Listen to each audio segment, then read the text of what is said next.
लेने का, गुण का, दोष का, न्याय का, धर्म का, धन का, रीत का, नीच का, कुनीच का, कृति का, वृत्ति का, रीति का, नीति का, समय का, काल का, कारण का, यही सब प्रासंगिकता क्या है, कर्ण क्या है, कर्म क्या है, स्थान क्या है, लक्ष्य क्या है, ध्यान क्या है, आसन क्या है, इसी का अनुभव शरीर मिलने से होता है। इसीलिए शरीर पकड़ के बैठा हूँ। अब मेरे खिलाफ कोई सोच भी ले, संसार में कोई मेरे विपक्ष सोचेगा तो संसार में रहेगा, मेरे सामने नहीं आएगा। और नहीं तो कोई करके देख ले। अब प्रश्न रहा शरीर का कि वो हम सुने हैं कि त्रेता में तो 14 हाथ के भगवान होते थे, द्वापर में 7.5 हैं, सतयुग में 21 हाथ के भगवान होते हैं। ये द्वापर त्रेता सतयुग नहीं है, युग कलयुग है। इसमें यही रचना रहेगी, यही जो बैठी है यही रहेगा, चाहे वो भगवान हो चाहे को हो। मैं तो तुम्हारे जितने 2400 अवतार की मलकिन बोल रही हूँ, प्रकृति ब्रह्म शक्ति। मैं जन्म में रचना में नहीं जाती हूँ, रचना से परे हूँ। परिरचना से मैं आगे ये शरीर लिया हूँ, तुम्हारे सामने मैं कहाँ से आई हूँ, कब आई हूँ, कहाँ किस लिए आई हूँ, मुझे पता है, तुम्हें नहीं पता है। यदि कोई सक्षम है उसको उस समय संसार के ज्ञान में, मूर्ता में, विषमता में, प्रतिस्पर्धा में, समता में, प्रभुता में, पद में, कला में, इसमें यदि किसी को दंभ पाखंड है या अभिमान है तो सामने आए ना, देखे ना कि कौन सी होती है। उसको वो नहीं दिखेगा, क्योंकि आप शरीर में ही आते हो और शरीर में मैं ही बैठा हूँ, मैं ही बैठी हूँ।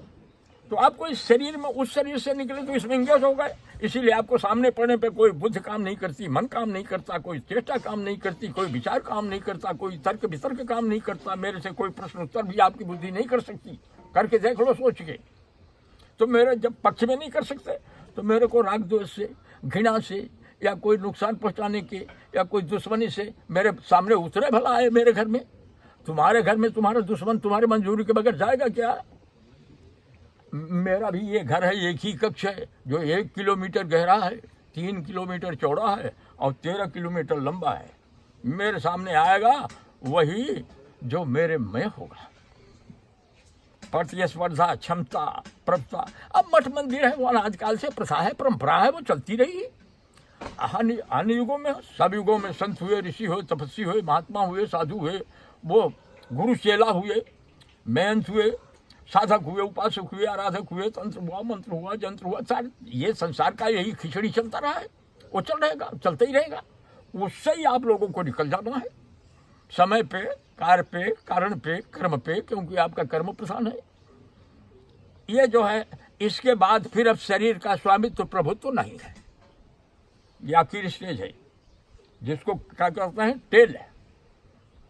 देखो, सबसे बड़ा कौन होता है? अनंत। क्या कहते हैं सबसे बड़े को? अनंत। अनंत। राहुल, सबसे बड़े को क्या कहते हैं? अनंत। अनंत। दरोगा साहब, सबसे बड़ा कौन होता है? अरे बोलिए ना कुछ। सहमत हूँ इन लोगों से। क्या बोलते हैं? कहा तो है, हमसे सहमत हैं। आपसे सहमत हैं? नहीं, आप सब झूठे हो। सबसे बड़ा अंत होता है, अनंत नहीं होता है। अंत सर्वोपरि होता है। अंत में आए हो, अंत हूं मैं, शक्ति हूं मैं, 2400 अवतार हूं मैं, बीज का पूरा विधान हूं मैं। ऐसे नहीं बोल रही हूं मैं, करके देख लो ना। वो मठ में, मंदिर में, ज्ञानी में, पंडित में, वो योगी बने हैं, उधर योगेश्वर कहलाते हैं, योग गुरु कहलाते हैं। उनको शर्म नहीं आती है? योग गुरु क्या है, कब है, किसके लिए होता है?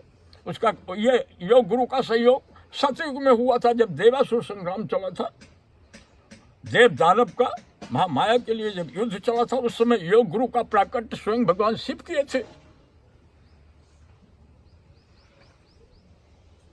शिवम दुर्गा की